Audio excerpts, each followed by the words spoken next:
Rajasthan pensioner समाज ने अनुमोदित चिकित्सकों और फार्मा स्टोर्स द्वारा आरजीएचएस योजना का बहिष्कार किए जाने के विरोध में जिला कलेक्टर को मुख्यमंत्री के नाम का ज्ञापन सौंपा। पेंशनर्स ने कहा कि 14 अप्रैल 2026 से प्रदेश भर में सूचीबद्ध अस्पतालों में निःशुल्क उपचार और फार्मा स्टोर से दवाइयां मिलना बंद हो गया है, जिसकी वजह से बुजुर्ग पेंशनर्स को भारी परेशानी का सामना करना पड़ रहा है। ज्ञापन में बताया गया कि राजस्थान पेंशनर समाज पिछले 3 माह से लगातार चिकित्सा विभाग और आरजीएचएस अधिकारियों से समस्या समाधान की मांग कर रहा है, लेकिन अब तक स्थिति में कोई सुधार नहीं हुआ। पेंशनर्स ने चेतावनी दी है कि नियमित उपचार नहीं मिलने से किसी भी प्रकार की अप्रिय घटना की जिम्मेदारी सरकार की होगी। राजस्थान पेंशनर समाज जिला शाखा अजमेर के द्वारा माननीय कलेक्टर महोदय के माध्यम से मुख्यमंत्री जी को ज्ञापन देकर के ये मांग की गई है कि आरजीएचएस स्कीम के अंदर पेंशनरों को जो सुविधाएं प्रदान नहीं हो रही है और निजी अस्पतालों के द्वारा गत 1 माह से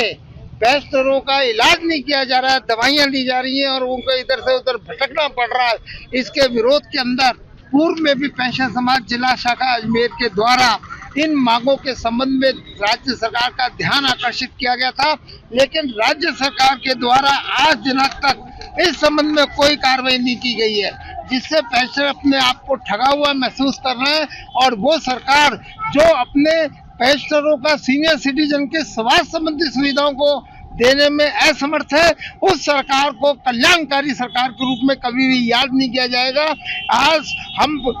आपके माध्यम से जिला कलेक्टर के माध्यम से माननीय मुख्यमंत्री जी का व्यक्तिगत ध्यान आकर्षित करना चाहते हैं कि आरजीएचएस की स्कीम को जल्दी से जल्दी लागू करे, पेंशनरों को राहत पड़े। ये सरकार खर्चे को बचाने के लिए पेंशनरों को असुविधाओं के गड्ढे के अंदर डाल रही है, जबकि हम सरकार से अपील करते हैं कि सरकारी उत्सवों पर 1 वर्ष के लिए प्रतिबंध लगाया जाए, सरकारी कार्यक्रमों में शादी लगाई जाए, समाज सेवा करने निकले सांसदों और विधायकों का 1 वर्ष के लिए वेतन भत्ता और पेंशन बंद किया जाए और उससे होने वाली बचत से आरजीएचएस की स्कीम को शीघ्र से शीघ्र पेंशनरों और अनुमोदित संस्थाओं का, गैर अनुमोदित संस्थाओं का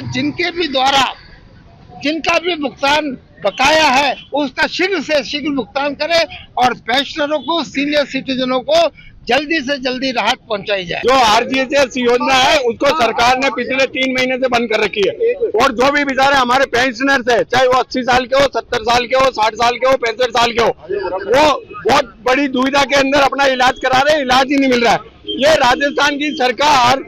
राज्य कर्मचारियों और पेंशनर्स के विरोधी सरकार है। आप देख लीजिए कि एक एमएलए होता है, वो अपने 7 बार पद पे रहता है तो 7 पेंशन लेता है और यह हमारे पेंशनर्स को केवल एक आरजीएचएस की सुविधा ही नहीं मिल रही है। तो पूरे राजस्थान के अंदर ये जलजला पैदा हो रहा है और पेंशनर समाज ये मांग कर रहा है। एक डंडे के तले आगे महासंघ जो एकीकृत है वो भी इनके समर्थन में है और हम आरजीएचएस की योजना के लिए जो राज्य कर्मचारी पैसा भी कटाते हैं तो पुरजोर तरीके से हम पेंशनर समाज का हम समर्थन भी करते हैं। और मुख्यमंत्री जी ये कहते हैं कि अब तो नींद से जागो, भजन लाल जी नींद से जागो, गहरी नींद में सो रहे हो आप। तो हम आज आरजीएचएस की मांग पुरजोर तरीके से उठाने के लिए कि कर्मचारी का और पेंशनर्स का पैसा कट रहा है, उनको इलाज मिले। पेंशनर समाज के प्रदेश उपाध्यक्ष और जिला अध्यक्ष कश्मीर सिंह ने कहा कि वृद्ध अवस्था में पेंशनर्स दवाइयों और उपचार पर निर्भर है। यदि जल्द व्यवस्था बहाल नहीं हुई तो प्रदेश भर में आंदोलन किया जाएगा। पेंशनर्स ने सरकार से आरजीएचएस के तहत निःशुल्क इलाज और दवा व्यवस्था तुरंत सुचारू करने की मांग की है। ताजा खबरों के लिए देखते रहें सरेराह न्यूज। अपना फोन उठाएं और सब्सक्राइब करना ना भूलें।